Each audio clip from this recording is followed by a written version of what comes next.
G-Unit is here, 50's here, and Game can be anywhere in between that and probably even bigger than that. The amount of years that I've been in the music business that I would become a music czar. When you have great artists like Game and you come out with different things like Infamous Time and stuff like that. On the paperwork, and Henchman and them niggas supposed to come through, and I guess they gun jammed, but we had God on that side, and they backed out on the hit. But we had straps too. On record, one of the fiercest hip-hop rivalries back then was hands down the beef between 50 Cent and the Game. 50, Jimmy Iovine, Eminem, Rosenberg, like they're all loyal to each other. Yeah. I get it. Yeah. I'm loyal to me. But it was one man that made it even worse, Jimmy Henchman. Once Henchman got the chance, he didn't just stir the pot, he turned the whole thing into something way more serious. Let's dive in. Now, before we dive into how Jimmy fits into all this, we have to rewind and break down the drama between 50 Cent and the Game first. Everybody knows this was one of the wildest beefs in hip-hop history, so to really get what led up to it, we have to go back to the early 2000s, back when both of them were just starting to heat up.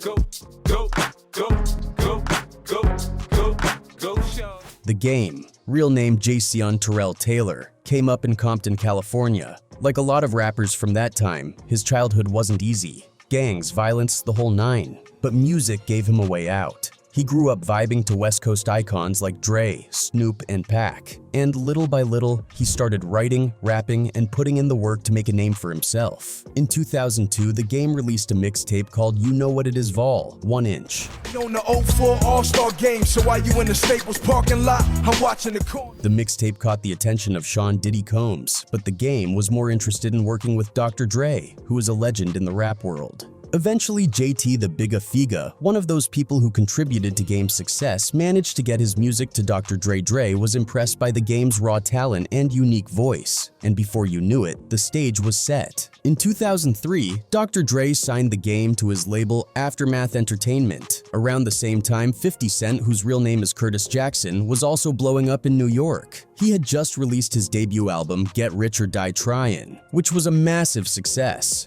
50 Cent was signed to Shady Records, which was run by Eminem, and Aftermath, which was run by Dr. Dre. Together, Eminem and Dr. Dre were building a rap empire that would end up shaping the industry. Although Dr. Dre saw potential in the Game. He saw a talent that needed nurturing, but he also knew that the Game needed help to break into the mainstream. So Dre decided to take the bold step. He introduced the Game to 50 Cent and his G-Unit crew. And that point in time, G-Unit was already popular with members like Lloyd Banks, Tony Yayo, and Young Buck. Nightmare, we at it again. A Desert Eagle and a Black Mack 10. Dr. Dre thought that if the Game worked with G-Unit, he could become a star. It was dicey, but he was certain. So the Game officially joined G-Unit in late 2003, and from there, he was building. He started working with 50 Cent and the rest of the crew. They recorded songs together, and 50 Cent even wrote some of the Game's biggest hits, like How We Do and Hate It or Love It. Impala, chrome hydraulics, 808 drums, you don't want none. I recorded 6 records on Game's new album. Right. I did West Side Story, How We Do, Hate It or Love It, Church for Thugs, Special, and High. The plan worked. He began to get worldwide recognition. The Game's debut album, The Documentary, was released in January 2005, and best believe it was a huge success, selling over 5 million copies worldwide. The Game was now a superstar, thanks to Dr. Dre, 50 Cent, and G-Unit. But even as the Game's career was taking off, trouble was brewing behind the scenes. The Game was getting in a lot of trouble, and it soon reflected in his relationship with 50. The relationship between them was never easy. Both were strong personalities, and both wanted to be the biggest star. But of course, 50 was more laid back and recognized. At first, things seemed to be going well. The Game was grateful for the help he got from 50 Cent and G-Unit. But as his album became more successful, the Game started to feel like he didn't need G-Unit anymore. He wanted to stand on his own and be recognized for his own talent. When did you realize what his character was? After his record was out.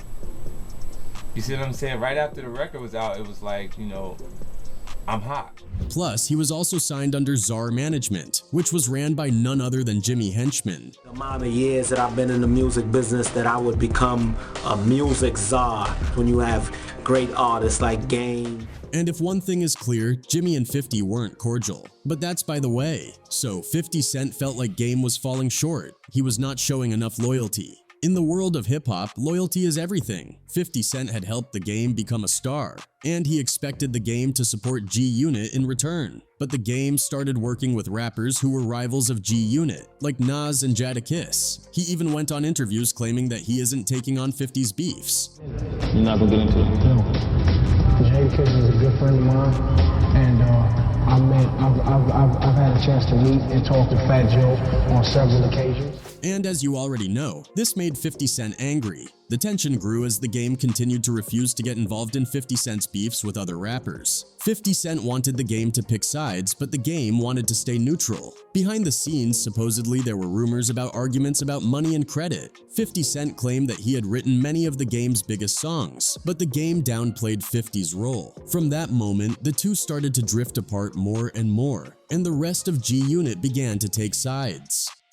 As the tension grew, both 50 Cent and the Game started taking shots at each other in interviews. But before that, apart from the earlier rumors, there were also speculations flying around amongst fans, suggesting that something was really up. Word is Henchman was in his ear heavy, pushing the idea that going at 50 could take him to a whole new level. And Henchman didn't exactly keep that a secret. He even admitted in an interview that the whole goal was to have the Game outshine 50. G-Unit is here, 50's here, and Game can be anywhere in between that and probably even bigger than that. But that was not even all of it. Many people started to reference the Hate It or Love It music video, claiming that the reason 50 sat in the back seat was basically because they already got down to it behind the scenes, before they got on set. Now, the beef was no longer just behind the scenes, it was now out in the open.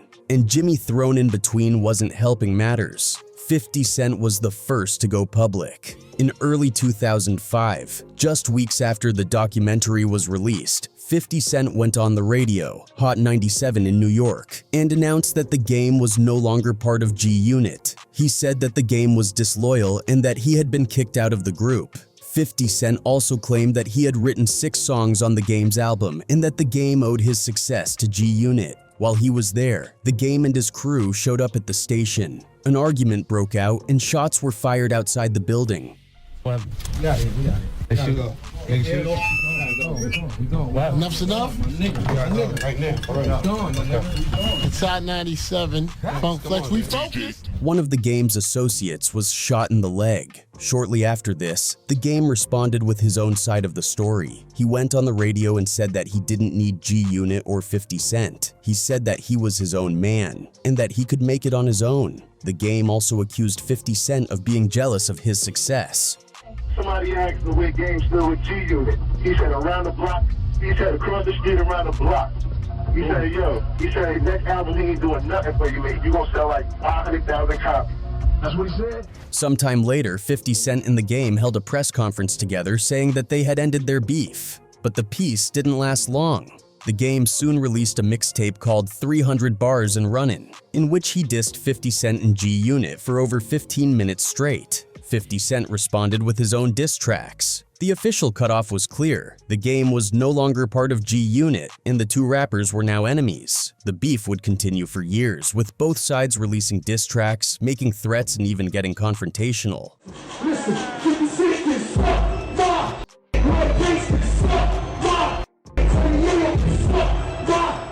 The war of words continued in interviews, magazines, and on social media. Both rappers insulted each other, calling each other names and making threats. The beef became one of the biggest stories in hip-hop, with fans taking sides and the media covering every new development. As the beef between 50 Cent and the Game continued, Jimmy Henchman wasn't sitting back. Of course, everyone knows James Rosemond, aka Jimmy, was a powerful music executive and manager in the hip-hop world. He not only managed artists like the Game, he was also known for his connections in the industry. From there, I went on to become a manager for producers. My first hit was Shoot for Salt and Pepper, and the rest was really history. There was something attractive about his confidence and his swagger, the way he went after things. You felt like no one was going to take advantage of you. Jimmy Henchman was a controversial figure who had a reputation for being tough and was rumored to have ties to the street world. From the jump, Jimmy Henchman had a chip on his shoulder when it came to 50 Cent, especially once 50 blew up and started running the game. But it wasn't just about 50. There was also some tension bubbling under the surface because of 50's tight bond with Chris Lighty, a major figure in the industry. Who was a pillar of hip-hop? Chris Lighty. Right. Who wanted to be like Chris Lighty? Jimmy Henchman. Yeah. What did Jimmy Henchman do? You said Move that. on the same block as Chris Lighty?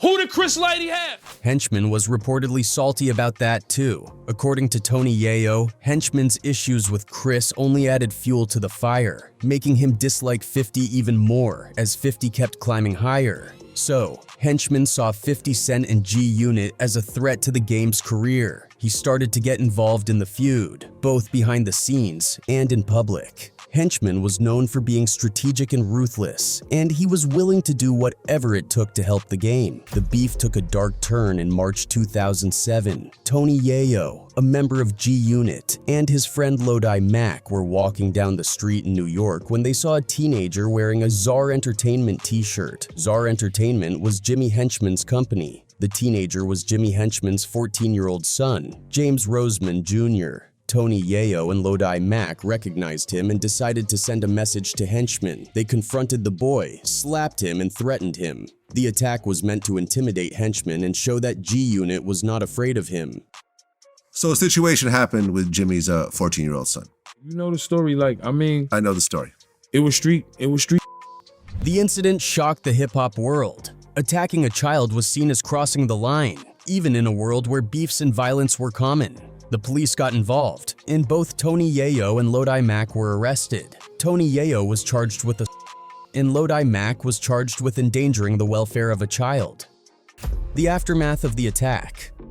The attack on Jimmy Henchman's son had serious consequences. The hip-hop community was outraged, and many people spoke out against Tony Yayo and G-Unit. The game released a statement condemning the attack and saying that children should never be involved in beefs. I felt like if it was my son, and I don't know, maybe the same events might have occurred. Tony Yayo was released on bail, but the case went to court. In 2008, Lodi Mack pleaded guilty to and was sentenced to 2 years in prison. Tony Yayo was acquitted of the most serious charges, but still faced criticism for his role in the attack. The attack also made the beef between G-Unit and the game even more personal. Jimmy Henchman was furious that his son had been targeted. He vowed to get revenge on those responsible. The feud was no longer just about music. It was now about family and respect.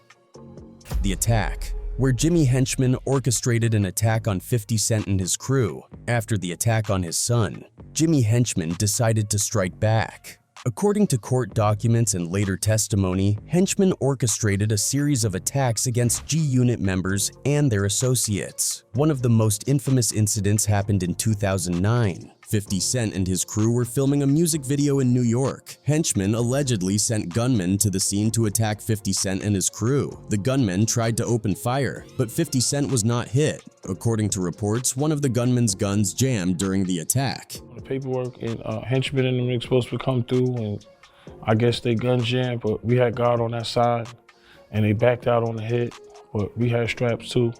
And on Tony Yayo's account, as they missed, they drove out of the vicinity, and it doesn't even stop there. That first failed hit didn't slow Jimmy down, not one bit. He got bolder, darker. Dude actually came up with a plan to blow up 50 Cent's bulletproof truck. Since bullets couldn't touch 50, he figured an explosion might do the trick. But Jimmy wasn't just targeting 50, he stayed on Tony Yayo's neck too. There was a drive-by at Yayo's mom's crib, done with a silenced pistol to keep things quiet. After a point, if you shoot out my mom's crib, it's you forever. I don't give a what happened. Then there was that time Jimmy spotted Yayo's Bentley, pulled up and lit it up. What he didn't know, Yayo was actually chilling in his bulletproof van, parked right behind it. Pure luck. Yayo walked away untouched. My issue was really more with Jimmy Henchman. And then, as we leaving, I left Apollo. I'm around the corner, my Bentley got shot up, but luckily I was in my bulletproof truck behind the Bentley. At that point, 50 had enough. He decided it was time to clap back. Word is, some of Jimmy's hitters were hiding out in Atlanta, so 50 tracked down one of their spots and started hitting them with threatening calls. Then, just to send a message, he had his crew drop a dead rat right on the dude's doorstep. Cold move. He even touched on it in his song Get the Message off the War Angel LP, where he name-dropped Preem and Jimmy with no filter. All the attack from Jimmy was seen as a direct response to the assault on Henchman's son. It showed that the beef had escalated to a dangerous level. The police investigated the shooting, but no one was arrested at the time. The streets were talking though, and everyone knew that the beef between G-Unit and Henchman was now deadly serious. The story of Jimmy Henchman does not have a happy ending. In 2011, Henchman was arrested on federal charges. The government accused him of running a massive operation that moved drugs from Los Angeles to New York. The case was one of the biggest in hip-hop history, with millions of dollars and dozens of people involved. During the trial, prosecutors also accused Henchman of being involved in several violent crimes, including the attack on 50 Cent's crew and the murder of Lodi Mack. Lodi Mack, the man who had attacked Henchman's son, was shot and killed in the Bronx in 2009, just weeks after being released from prison. Prosecutors said that Henchman had ordered the hit as revenge for the attack on his son. So I don't want to seem like I'm dry snitching. It's like if you read Jimmy Henchman case, but the hitman was actually in jail with my friend. So he befriended him in jail. And then when he got home, that's the same hitman that was his friend in jail. It was the actual hitman. In 2014, Jimmy Henchman was found guilty of murder for hire, and other charges. He was sentenced to life in prison plus 20 years. The judge said that Henchman was a kingpin who had used violence to protect his empire. Henchman has always maintained his innocence. He says that he was set up by the government and that he never ordered anyone to be killed. But the evidence against him was strong, and the jury believed the prosecutors. As of 2025, Jimmy Henchman is still in prison. He has appealed his conviction several times, but so far the courts have upheld his sentence. He is serving his time in a federal prison, and there is little chance that he will ever be released. In recent years, there have been a few updates about Jimmy Henchman. His legal team has continued to fight for his release, filing appeals and asking for a new trial. They argue that there were mistakes made during his trial and that he deserves another chance. In 2023, there were reports that Henchman was trying to get his sentence reduced, but the courts have not agreed to any changes. He remains in prison serving a life sentence. Despite being behind bars, Henchman still has supporters in the hip-hop world. Some people believe that he was unfairly targeted because of his success and his willingness to stand up to powerful people. Others say that he was simply a criminal who got what he deserved. The beef between 50 Cent and The Game has cooled down in recent years. Both rappers have moved on with their careers, and there have even been rumors that they might work together again someday. But the story of their feud and the role that Jimmy Henchman played in it will always be a part of hip-hop history. The beef between 50 Cent and The Game is a story of friendship, betrayal, and violence. It started with two talented rappers working together to make great music. But as their egos clashed and their ambitions grew, the relationship fell apart. The involvement of people like Jimmy Henchman made the feud even more dangerous, leading to real-life violence and tragedy. In the end, the story is a reminder of how quickly things can spiral out of control when pride and anger take over. It also shows the dark side of the music industry, where success can come with a heavy price. The Game and 50 Cent are still making music, but the scars of their beef will never fully heal. And for Jimmy Henchman, the story ended in a prison cell. A cautionary tale for anyone who thinks they are above the law.